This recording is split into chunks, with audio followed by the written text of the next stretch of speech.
Hello. अक्सर आपने देखा होगा अपनी ज़िंदगी में कि कोई आपकी बुराई करता है या आपको कोई कुछ बोल देता है, तो एक तरीके से आपको एक अंदर से गुस्सा आती है या फिर आप हफ्तों भर उसका चिंतन करने लग जाते हैं और आप डिस्टर्ब से हो जाते हैं, आप परेशान हो जाते हैं। यही एक तरीके से सारी प्रॉब्लम होती है। आप मतलब उससे दूर मतलब नफ़रत करने लग जाते हैं एक तरीके से उस बंदे से। तो आप इसको रोक सकते हैं, पता है? और इसको कैसे रोका जा सकता है?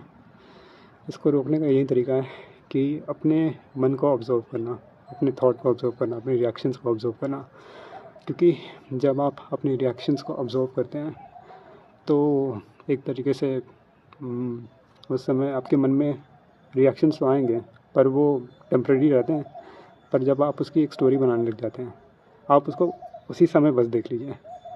क्योंकि जब आप उसको देखते हैं, देखना मतलब ये नहीं कि एक मन में एक thought, idea of thought create किया कि एक मैं हूँ और एक थॉट आ रहा है, वैसा देखना नहीं।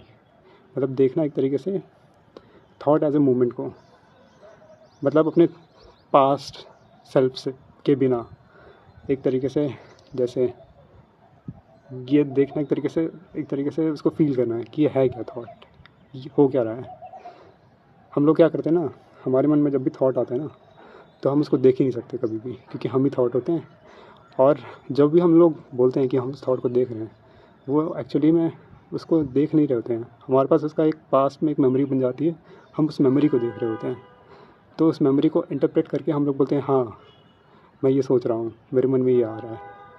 पर आप उसको लाइव कभी भी नहीं देख सकते अपने थॉट को। और जब आप अपने थॉट्स को लाइव नहीं देख सकते, तो एक तरीके से आप थॉट्स को रोक सकते हो, क्योंकि आप ही थॉट हैं। आप जब रुक जाते हैं तो आपका थॉट भी रुक जाता है, क्योंकि थॉट ही ने आइडिया ऑफ सेल्फ बनाया है। और thought he idea of self से अपने आप को देखता है। और हम जो भी आसपास की दुनिया देखते हैं, वो हमारी अंदर की इमेजिनरी माइंड का नतीजा है। हम लोग का एवोल्यूशन ही ऐसे हुआ है कि हम बुराइयाँ देखते हैं, हम कंपेयर करते हैं, हम जेलस फील करते हैं, हम एक तरीके से अट्रैक्शन फील करते हैं, एक तरीके से हम काम के प्रति या कोई चीज़ के प्रति एडिक्शन फील करते हैं। हम लोग का एवोल्यूशन ही ऐसा हुआ है। हम लोग खाने, यहाँ तक कि खाने में भी मतलब कार्बोहाइड्रेट या ऑयली फूड्स की तरफ ज़्यादा अट्रैक्ट होते हैं, क्योंकि नेचर में यही था कि अपने आप को ज़्यादा देर तक सर्वाइव करने के लिए हम लोग ऑयली चीज़ पे डिपेंड होते थे, क्योंकि उसमें फ़ैट ज़्यादा होता है।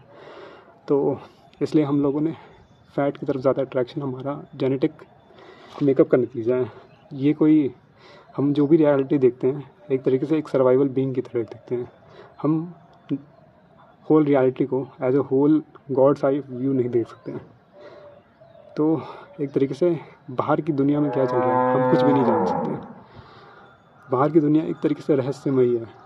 हम यहाँ तक कि जो देखते हैं, जो चीज़ फील कर रहे हैं, जैसे ये पत्थर फील कर रहे हैं, तो हमारे सेल्स इनको सेंस कर रहे हैं, और हमारा नर्वस सिस्टम हमें बोल रहा है ये पत्थर है। और इस पत्थर को सेंस करने का रीज़न ये है क्योंकि हमें इससे कुछ बचाव करना है या फिर इसको यूज़ में लाना है। मतलब एक तरीके से एक मीनिंग है इस चीज़ का। एक तरीके से हम कोई भी चीज़ को देख रहे हैं, वेवलेंथ ऑफ लाइट भी देख रहे हैं, तो एक तरीके से हम लोग अपने सर्वाइवल को देख रहे हैं। जबकि नेचर में कई सारी वेवलेंथ ऑफ लाइट हो सकती है, कई सारे पार्टिकल्स हो सकते हैं, पर हम लोग एक फ्रिक्वेंसी के पार्टिकल्स को देख रहे हैं ताकि हम सर्वाइव कर सकें और आगे बढ़ सकें। एक तरीके से ये एक एक्सीडेंट है। इसमें कोई कॉन्शियस क्रिएटर का रोल नहीं है।